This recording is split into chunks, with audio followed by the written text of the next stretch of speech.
Once you've opened up warping for mashups in Google Drive, you'll notice that you have a template here. There's 4 audio tracks, no MIDI tracks this time. There's a help menu over on the right that you can read about. There's instructions for the art of the mashup and some of these things that we're going to go over in class.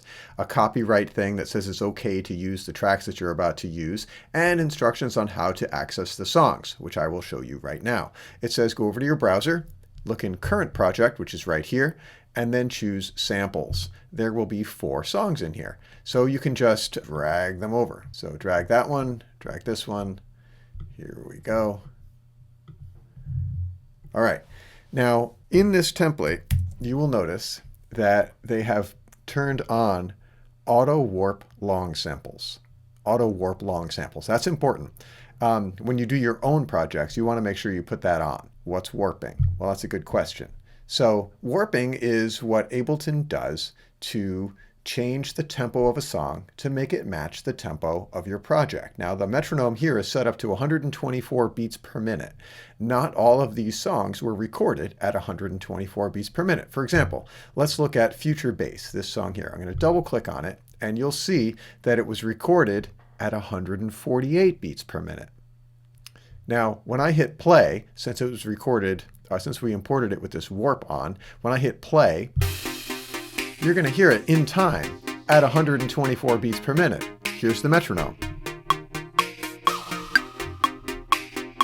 It's fine. But if I turn this off, if I turn warp off, it is going to play at the original recorded tempo. I'm going to hit play now, and then I'm going to turn off warp. So that's the warped tempo. Here's the original tempo.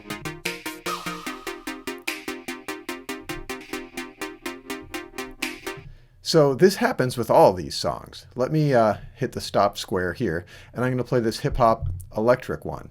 Now this was recorded at 109 beats per minute. Since it's warped and now playing at 124 beats per minute, it sounds like this. But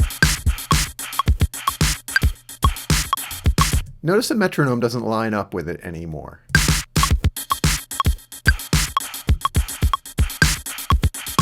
With warp on, it works just fine. And here's...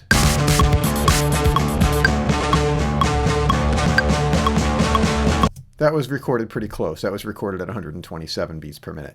Now, you notice that those started playing at the same time.